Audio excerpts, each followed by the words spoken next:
All praise be to the deities of the ruinous powers. Today we're talking all Warpspawn great and small, with a tier list of Chaos Demon units in Warhammer 40k.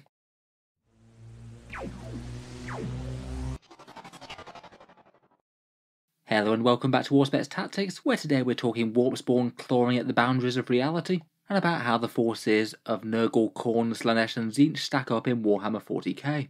The Daemons Codex has certainly provided some big boosts to most of the units across the board, and given them some really powerful new mechanics to play with, including variable demon saves and easy deep strikes. But today I thought we'd focus on the actual minions of each god, and which ones are looking the most dangerous and perhaps most likely to be included in competitive armies. With that in mind, I've ranked the demons into 4 different tiers. I will talk through each and every unit in the book, and why I've ranked them where I have. Loads to talk about, so let's jump into it, and talk about the weakest minions in this accursed panoply.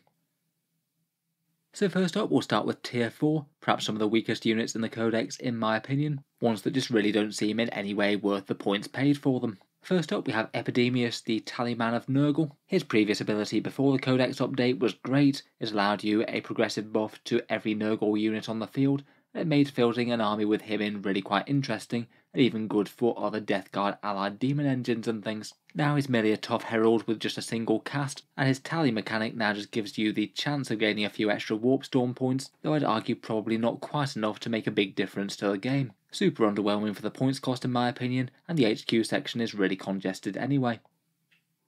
Next up for weaker units we have the Blood Altar. Quite interesting that they've added it into the codex, seeing as it was only in the Vigilus supplement before, I believe. It's a static Khorne structure that can transport a herald and give you his auras to nearby Khorne demon units. It does have some fairly solid static psychic defense if enemies do get close to it, and it can potentially generate you some Warpstorm points if you have lots of melee happening fairly close to it. All of those are potentially good things, but really the entire use of it kind of depends on your opponent charging forward towards you across the board and engaging your Khorne demons in melee, which maybe some of the time might well happen for solid combat armies, but in general with the demons roster having quite so many combat units, often I feel that you're going to be coming to them rather than the other way around. Add that to the issues of fortifications with setup in the first place, that you might not be able to place this in certain areas of the battlefield, and in general it's just really not going to be worth the 75 points in my opinion.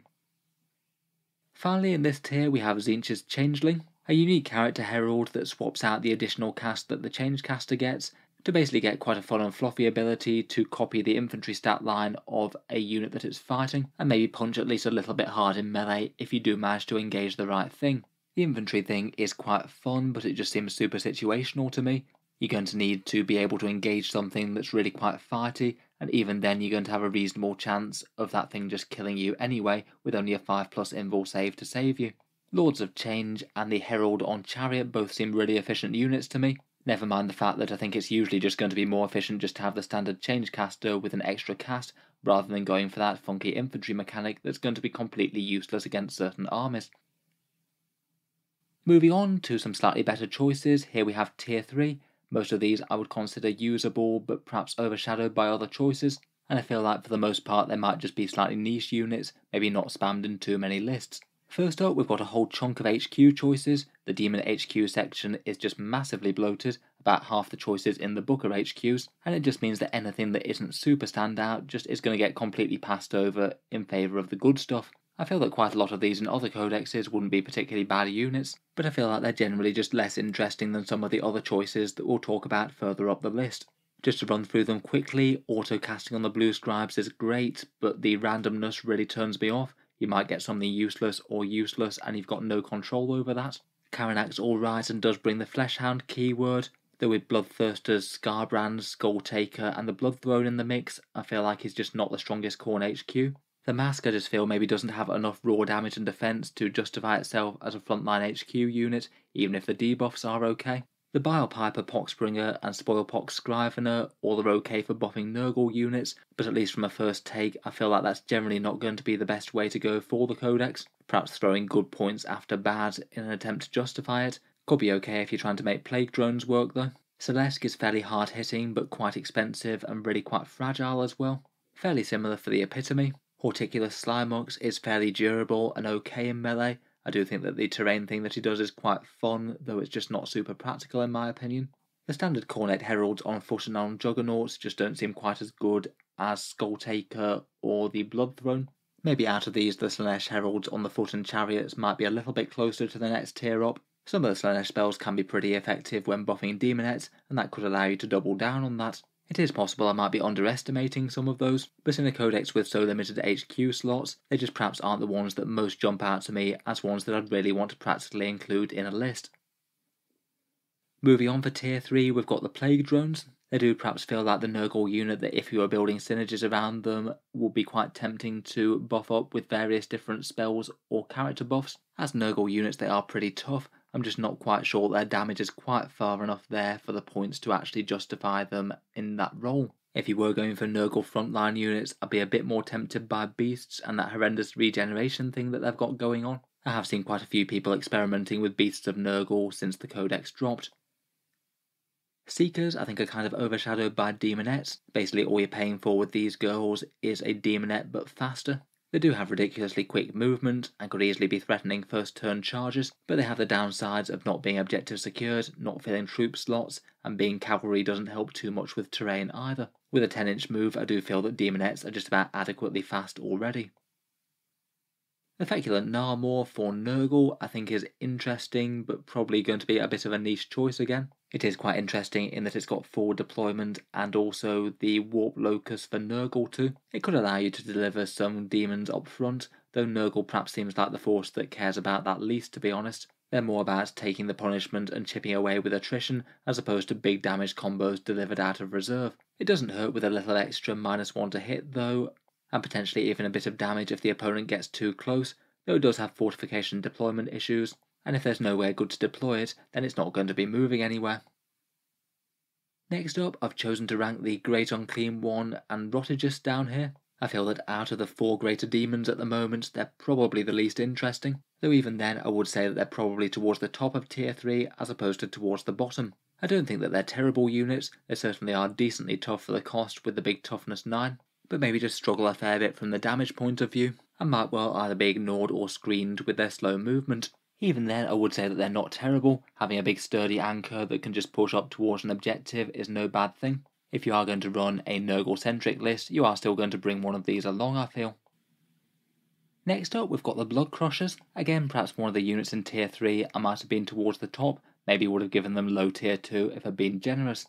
In general, their damage output isn't bad, though still worse than Bloodletters. At least now when they're on the board, they're reasonably fast and have okay durability with a good number of wounds. But even despite this, I still think that they compare to standard Bloodletters fairly poorly, particularly when you can deliver Bloodletters pretty easily with Deep Strike now, with all sorts of different mechanics to get them a much shorter charge. Still maybe not a bad frontline unit if you are going full Khorne. At least they will take a fair amount of dedicated firepower to take down. I feel that even with the 4+ saves at range, Bloodletters are going to be depressingly easy to kill with damage 1 weapons. Next up, we've got the Plague Bearers, who I really don't think that the new codex has done too many favours to. Their toughness is okay, with toughness 5, 2 wounds, and now the 4+ against range, but that now all comes with a pretty massive points cost at 15 points, and I think that they were a unit that's really quite hurt by not being able to take in big blocks. Slow durable melee hordes generally wanted to be fielded in really big units rather than small 10-man squads. Even with all that toughness, they're going to get a few models chipped away. I feel there's just a bit of a danger of them getting to be too small of a unit to adequately threaten enemy units, and they would have been better served in big ranked up blocks of 20. Even if you're just using them for backfield objective campers, 150 points is really quite a lot to commit to an objective there that's just going to be sat there doing nothing. They certainly won't be dying to incidental firepower, but it still seems a bit of an overinvestment, say compared with some cheap blue horrors, or maybe even Nurglings if you got the slots free. Not unusable, they will be hard to remove, but 15 points does feel like quite a lot for these. Next up, we've got the Skull Cannon, again perhaps a unit I would have rated towards the upper end of tier 3. They are one of the few relatively long-range shooter units in the whole codex. D3 plus 3 shots at strength 8 and damage 2 should at least chip away at most units, even if it's not super standout overall. It backs that up with a little bit of melee up close, and maybe could it be okay for something like an objective camper in Khorne armies, still able to contribute a little bit to the fight for relatively cheap. Finally, we've got Tzeentch's Burning Chariot. It's got okay damage and pretty good speed, and a little bit of melee with a Screamer's Lamprey bites as well. Perhaps a bit of a slightly odd generalist this one. It does everything kind of well, but not particularly well. To make full use of it, you need to be making use of both the range and melee damage, and perhaps also trying to buff flamers while you do so. I feel that overall you're probably best off buffing the flamers with a Screenable Exalted Flamer who can still put out the same kind of flamey firepower. Still not awful though, at least it's one of those Tzeentch units that can take a little bit more punishment in melee than some. Moving onwards and upwards in the Servant of the Dark Gods, here we have Tier 2. These ones I consider pretty solid competitive choices, though perhaps not the most standout choices in the whole codex. First up we've got Tzeentch's Horrors, both the pinks and the blues. I kind of find these a hard one to adequately rank, to be honest. Both are great on objectives, but have big drawbacks of their own in one way or another. The pink horrors are just about one of the most annoying units in the game to scrape off an objective at range. A 3+ invul plus spawning more smaller horrors on the roll of a 4+ means that they're not going to go down easy, but at the same time cost a big 15 points, don't really have all that much damage output to speak of, and if you do manage to catch them in melee with something with a whole bunch of attacks, then they're going to get killed very easily. The blues on the other hand I think have an interesting space in the codex, as they are the cheapest troops that you can field. If you just want to field attachments, then they're very cheap for 70 points, and that is really quite a big advantage in and of itself. On the downside though, they really aren't all that efficient for their points just in what they do. Their damage output is pretty mediocre, they don't get obsec, and they can't do actions, so that is a fair few drawbacks compared with the full-blooded lesser demons. I feel that overall both of them wind up being a unit that you want to take some of, but not loads of. I guess maybe one unit of pink horrors to hold down a home field objective makes it about as safe as it could be, perhaps even more so than plague bearers, but they're just not really going to be contributing all that much on the damage front, even if you buff their flickering fire with things. Next up we've got a trio of Khorne characters. First up we've got Skarbrand, who's a huge and scary bloodthirster with no wings that work, but hits exceptionally hard in melee, ignores invuls, gives extra attacks, and has a warp locus for deep striking bloodletters and things right into the enemy's face. In general, I feel like probably the standard bloodthirsters are just a little bit stronger than him overall. Having slower movement and being ground bound is really quite a major disadvantage for a massive melee threat, but still he does have quite a lot of good things going in his favour. Definitely a datasheet that I've seen people experimenting with, and I could have been persuaded to rank him as low tier 1 instead. Skulltaker is basically a Khorne Herald on steroids, brutal melee with ignores invuls for 110 points. Seems like a pretty excellent unit to have lurking in the midst of the army and jump out to cut down a character or some elite infantry with that massive damage 3 blade. Really very solid melee stats indeed, plus he's got a couple of decent buffs that he hands out to bloodletters as well, and I think it all adds up to fairly good value for 110 points. Otherwise we've got the Blood Throne, the slightly more expensive chariot version of the Heralds, which I think does probably outweigh the standard Herald on foot and the one on the Juggernaut. He packs quite a lot of attacks, is fairly tough in defence, and is at least a little bit faster with the 8-inch movement as well, and I think that overall adds up to a character that's going to be worth the extra points. Quite a threatening unit to have character protected until it gets to the front lines. Next up we've got the Demon Prince of Chaos, which are probably ranked towards the lower end of tier 2. A bit of a generalist all-rounder, can be pretty fast with wings, hits very hard with a big damage 3 with its sword or axe, and gets a fun god-affiliated synergy, either some psychic or just masses of raw melee with Khorne. Between the psychic buffs and raw melee stats, I don't think he's a bad unit, maybe not a terrible one to go for if you're unsure, but he does have some stiff competition from the greater demons, and he is pretty fragile in defense in combat with only a 5+ save.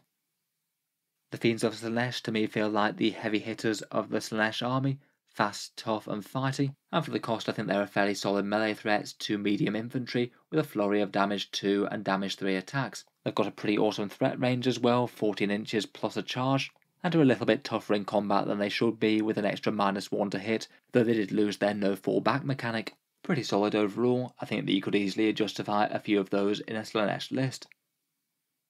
Next up we've got Kairos Fateweaver, the character Lord of Change. I'd see him as a bit of a side grade to the standard datasheet, and while he does have good benefits, I think it would usually be better to have the choice of relics and warlord traits as opposed to being locked with his buffs. On the positive side, he does have Warp Locus, maybe allowing you to deliver Screamers or perhaps even Flamers super close. His Psychic gets better as the battle goes on, and he's got a fun CP trick where he can punish one opponent's stratagem. It's all good stuff, but I'm just not sure it's worth passing up your choice of warlord traits, plus say the impossible robe relic for the standard lord.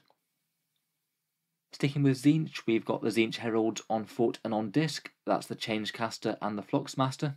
I think the main advantage of these is that they can be packing some seriously hefty Witchfire powers for really quite cheap cost, particularly if you're not taking a Lord of Change, then you could be throwing out a massive amount of mortal wounds if your dice do roll okay. In addition, they could be good buffing pieces, reroll 1s to wounds and maybe +1 to wound for Tzeentch's Flamers, plus they can even chip in a little bit of range fire themselves with a staff, which costs a very small amount of points for a bit of shooting.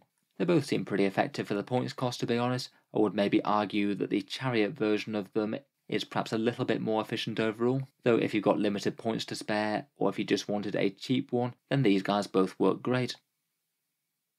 Next up, we've got the Beasts of Nurgle, a fairly horrible Nurgle battle line unit, or one for jumping around taking objectives. These guys are pretty sturdy to remove, decent toughness, a 4+ save at range, and a massive 7 wounds, so you are going to need to dedicate some pretty decent firepower to even gun down one of them, and it could just be incredibly painful to your opponent that you just can't do chip damage to them, as if you don't kill them at the end of the phase, then they just regenerate back to their full health. It means that even a single beast could pose a real problem for enemies, as they could just be engaged with some small enemy infantry units and just be literally unkillable, as they just do a few wounds of damage to it each turn and then it just ignores them. On top of that, the melee isn't terrible as well, not super standout for the 80 points perhaps, but if they are able to survive a few rounds in combat, which seems likely, they're going to be punching a fair few mortal wounds through, they will chew through anything giving a few fight phases, and have a stratagem to even prevent enemy fallback as well with their slime trail. It seems that a fair few people are experimenting with them in lists. I might have been tempted to rank them a tier 1 unit, though I do feel that you probably don't want too many of them, as again their damage output isn't great for the cost. Nerdlings I think are great, but maybe just a little bit limited in scope compared with previously. I think maybe Games Workshop wanted to make sure they weren't the de facto troops choice. So now they did lose a few things, they don't get OBSEC, and you can't fill mandatory troop slots with them, so they feel like a bit more of an addition to a list rather than something that fills out the core. Still though, just for 60 points to have presence on midfield objectives turn 1 until the enemy gets around to removing them I think is pretty nice. A unit or two seems really reasonable in a list, and they do seem quite nice as a cheap trading type unit. Moving on, we've got the new and improved Demonettes, much faster at a 10-inch movement, and a flurry of strength 4 AP-2 attacks that will absolutely blend infantry. Both of those seem pretty decent things on a fast-moving troops choice with OBSEC, though even with their improved demon saves, I think they're still very fragile for the big points costs that they have, though hopefully should be able to move from cover to cover somewhat with that decent move plus an advance. They might struggle a bit with hard targets, but they seem like a solid and efficient troops choice for the minions of Slaanesh. Next up, we've got the Screamers with their Lamprey Bites, kind of a slightly weird unit for Tzeentch, as it's mainly ranged focus. These guys are the biggest melee hitters, though it does seem kind of at odds with their terrible save in combat but very good save at range. Screamers are ridiculously fast moving at a 16-inch movement and hit pretty hard in combat versus enemy elites. They will happily eat a bunch of Space Marines, no questions asked. Being fairly easy to kill in combat I think is probably their biggest issue, probably means that you don't want to take too many of them, maybe just 1 or 2 units for fast moving utility and skirmishing with outlying units, but I think that they do that role pretty well. Next up we've got the Keeper of Secrets and Shalaxi Hellbane, pretty much some of the best datasheets in the entire Codex Demons in the previous version, and they basically didn't really get much worse. I think it's more the case that just about all the other datasheets got really massive buffs, and it does seem that maybe Bloodthirsters do outcompete them for the same role if you want a fast moving and very hard hitting melee threat now. If you are playing a more Slaanesh-centric army, I still think they do fine though. They've got good psychic powers and put out a big flurry of damage 3 attacks, though I think perhaps losing advance and charge didn't really help them too much, as they did feel like they were a unit that you could really invest big in, getting CP rerolls on the advance and the charge perhaps. Overall still seem usable, but perhaps no longer one of the most standout datasheets in the whole book. Next up we've got the Soul Grinder, perhaps one of the biggest overall improvements in terms of raw damage and durability gains. They were kind of underwhelming before, but I think they can now be a lot more justified as a fairly tough and decent damage unit to be slogging up the midboard and taking enemy fire. For demons, having a bit of shooting certainly isn't too bad. They seem kind of similarly efficient to the skull cannons for that, but also fight pretty hard in combat as well, and get a few really interesting god-specific benefits, such as an extra 4-inch movement for Slaanesh, or a big toughness 9 in Nurgle, both of which are pretty solid. Still though, even then 190 points is a little bit on the pricey side. I just feel like a lot of Chaos Demon armies might not quite be able to justify them once you've bought it fancy things like greater demons and the necessary things like troops. Still though, doesn't seem horrible in terms of raw numbers. Finally for tier 2 we've got the fast moving Slaanesh chariots, which I do really quite like as units. really fast moving, expendable and annoying threats that can blend light infantry fairly well, though admittedly I wouldn't be trying to rely on them to do anything meaningful against hard targets. They seem like a good unit that you can just throw away onto objectives. They're fairly cheap and expendable and take a surprising amount of fire to gun down at range. And if they manage to blend an enemy light infantry squad along the way, then so much the better. I feel that probably my favourite out of them is the Hellflare, as it actually deals some decent damage. You might also be able to chop off a few Space Marines with that great big scything blade, though I think you could definitely make good arguments for the other two. The standard Seeker one is just super cheap and expendable, zip it onto objectives and it doesn't matter too much if it dies, and the Exalted Seeker one maybe doesn't deal all that much damage, but it is very tough for the cost as well. 85 points for 12 wounds worth of chariot isn't bad. I did touch on the Herald chariots earlier. Again, I feel like they're a bit of an interesting, different choice for these. You basically pay an extra 35 points for an extra psychic cast, weapon skill 2+, a bit more melee threat, and buffing some nearby demonettes. Moving on though, let's get to some of the highest entities of the warp, and perhaps some of the datasheets in Chaos Demons that look the most standout. First up, and certainly looking like he's going to be a linchpin in the book, is Be'lakor. 420 points worth of Super Demon Prince Destructiveness. He's got awesome defense with multiple layered -1s and even -1 damage at range now, better wounds than he had, and pretty solid combat with that Ignores Invol's blade of his. Then he can now teleport units around the board with Noctic, never a bad thing for a bit of redeployment and striking at the right place. He's got Warp Locus with all the gods' keywords, so he can deliver what he wants up close, say dropping down units of Bloodletters into the opponent's lines. Having all the gods' keywords is really handy. It allows him a ton of options with different stratagems and things, and also if you put him in a Supreme Command detachment, I believe that would currently unlock all the different Warpstorm benefits, so you'd be able to use the Khorne ones and the Tzeentch ones and everything, just because he counts as a detachment at every different type of god. In particular, I feel like that Khorne 1 for a 4+ chance to prevent enemies falling back could be absolutely massive on him. If the opponent needs to kill him at range and then you just block them from falling back from him, he probably gets to kill whatever he was in combat with that turn anyway, and then go wrecking other things in the next one. Pretty massive. It looks like he's still going to be included in quite a lot of competitive lists. Moving on, we've got the Lord of Change. He's shaping up to be a really interesting and destructive unit in the Chaos Demons Codex. He's got the potential for absolutely massive mortal wound output, stack Bolt of Change, Infernal Gateway, and that Master Mutator's trait, and he'll be dealing a crazy amount of mortal wounds to whatever he can get his claws on.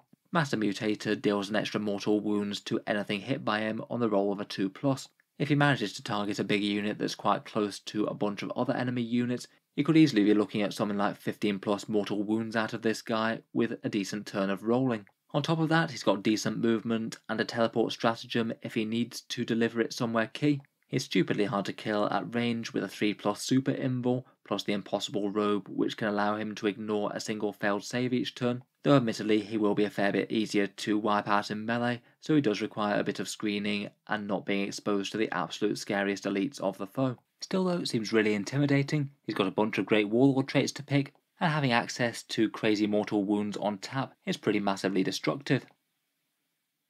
Moving on, we come to the Bloodthirster. Without much question, pretty much the most improved out of any of the greater demons. I think it is pretty cool to have these guys hitting quite as hard as they do in combat once more, and being a genuine incredible melee threat that the opponent can't really afford to ignore. They're fast moving to get where they need to be, pretty solidly tough to remove with 20 wounds and a 4+ save both at range and in combat, and then hit like an absolute freight train, 16 attacks at strength 8, AP 3, damage 2, the option for a strike mode for a big damage D3+3, and most likely taking that King of Blades relic, which appears to give him the option of making all of those attacks at damage 3 instead. Pretty ludicrous even for a 300 point model. Then I think most people would take the Warlord trait for a 5+ Feel No Pain, a really solid durability boost if you are making this guy your Warlord, and just gives you something incredibly threatening and really hard to remove, bounding up the board to smash enemy units to smithereens. Potentially as well, he could be interesting popping up next to Be'lakor as well with that Warp Locus keyword. That would pretty much guarantee that you're dealing with 2 major melee threats rather than 1, and just completely dominate one area of the board. He looks great, it looks like loads of people seem to be using him. Pretty cool to have him competitively viable once more.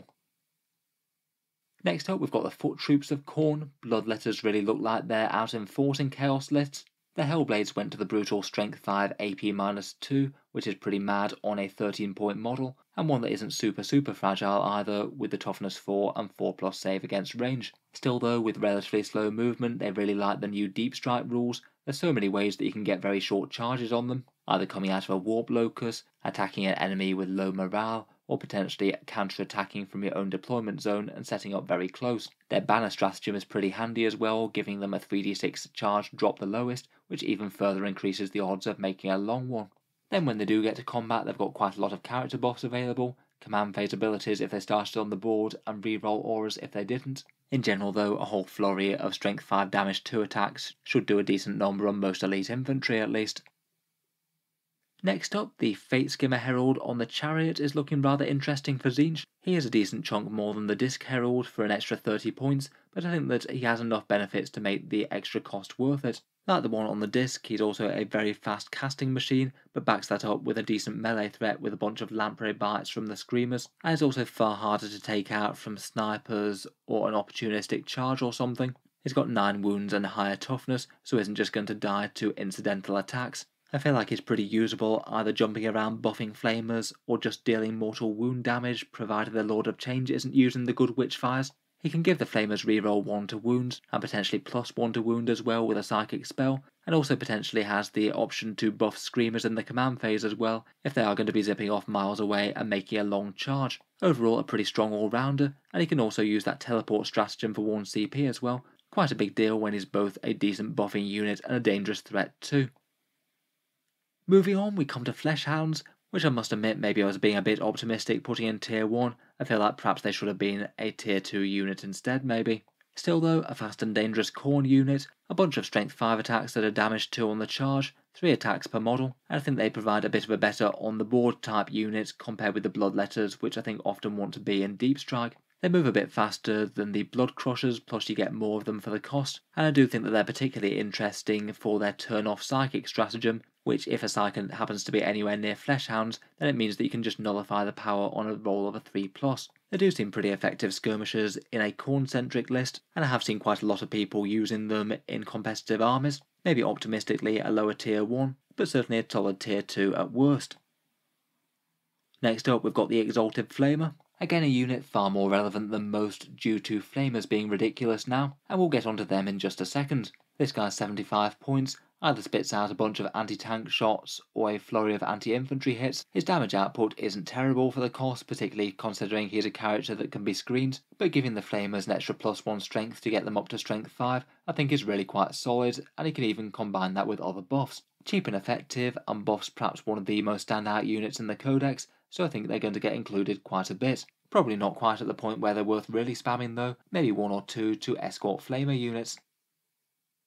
Finally, before we get to them though, we've got the Infernal and Rapturous, which I feel like out of the Slaanesh units in the book, she just does a ridiculous amount for the 80 points that she costs. Definitely one of Games Workshop's creepiest models out of the range as well, having made this bloke into a nice harp. It's slightly silly just how many abilities that she has stacked up. Most obviously she's got some solid shooting, a damage D3+3 shots, or a bit of an anti-infantry flurry of strength 5 attacks. Hard to go too far wrong with either of those really. Then she has Warp Locus, allowing you to rustle up demonettes right on the front lines. Not bad to basically guarantee a charge from Deep Strike from something Slaaneshi. As a Herald she gets the standard rerolls to wound, again very nice for supporting those demonettes when they're in. If you do have any surviving Slaanesh units that are depleted, you can restore some models to the squad within 6 inches in the command phase. If she gets to do that even once, then that's pretty great value. You're going to have a fair whack of points returned to the board. She's not great in melee, but does have a small melee threat with damage 2. If you needed to finish off a few light infantry models or maybe a space marine, then she'd be able to do that.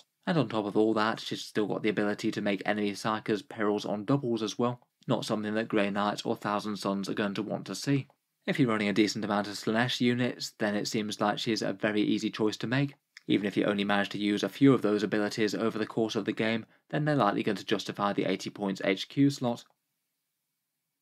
Finally though, we get to the very top of the tree, and perhaps the single unit that I think is strongest in Chaos Demons at the moment. Perhaps the biggest challenges in my book come from Be'lakor or perhaps the Bloodthirster, but the sheer damage output of Flamers of Tzeentch is just absolutely brutal. The Flamers are 25 points per model. You get D6+3 auto hits with their flames at strength 4, AP 2, damage 1. So on average that's around about 6 or 7 hits per flamer, and you can get up to 6 in a squad for an average of around about 39. There's a lot of easy ways to buff them, including having an Exalted Flamer nearby for strength 5, and potentially getting +1 to wound with a psychic power, or maybe even herald rerolls. Even just an unbuffed unit will absolutely destroy most light infantry and chip away a decent amount at heavies. But say if you did go in on a damage combo, have an Exalted Flamer nearby, and then have some Tzeentch caster give them +1 to wounds, on average you're killing 32 guardsmen, 8 Space Marines with Armour of Contempt, or around 13 wounds to an Imperial Knight. Sorry about the error there, I did forget to account for the extra AP -1.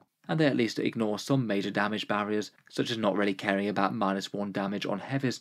Then they're pretty much going to be able to deliver that damage where they want, deep strike them and have them pop up 12 inches away, or potentially even less with Warp Locust or low leadership enemy infantry. If you start them on the board, they still have pretty great movement and have fly, plus they have assault weapons as well, so it's not like you're going to lose anything by advancing them. They're very hard to shift at range as well, with a 3+ effective invul save, and while like a lot of Tzeentch things they are easily killed in melee, at least the Flamers do have the advantage of absolutely mad Overwatch for 1 CP. It's not like Overwatch can't be negated, but it is yet another barrier that the opponent needs to think around carefully, otherwise they're going to just lose an enemy infantry squad charging them. Then they're core for rerolls, such as getting the Herald rerolls, which I didn't even account for in the above damage. They've got a situational stratagem for 9 shots against anything with 11+ models, just in case a horde wasn't quite dead enough. That could really make sure that they're absolutely buried. And they could also potentially screen other buried heralds with witchfires or exalted flamers kicking out more damage of their own. It does seem that just about every competitive demons list that I've seen have been taking these in decent numbers. Admittedly, they do have some issues with range and maybe dealing with heavy targets, but the units that they do kill, they kill very well indeed. Overall, I'd say they're arguably one of the top choices in the Codex, though again I think arguably for the points Be'lakor and the Bloodthirster are both pretty exciting as well. And with that, that just about brings us to the end of our Codex Chaos Demons tier list, and a brief review of just about every unit in the book. As always, I look forward to hearing your thoughts down in the comments below. Are there any units that you think that I've rated a bit too high or a bit too low?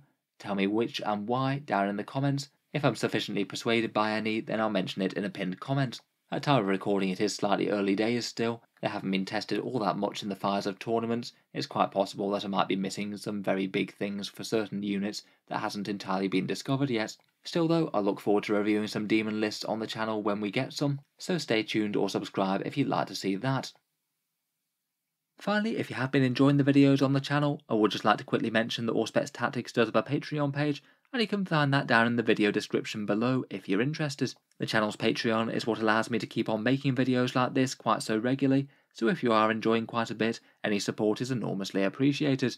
Channel patrons do get a fair few advantages, seeing certain videos early each month, regular votes to see what sort of things happen next on the channel, and automatic entry into the regular prize giveaways with a chance to win some big model kits each month. If any of that sounds good to you or you'd just like to help support, the link is down in the video description. In any case, a massive thank you for listening, and I'll hope to see you guys next time.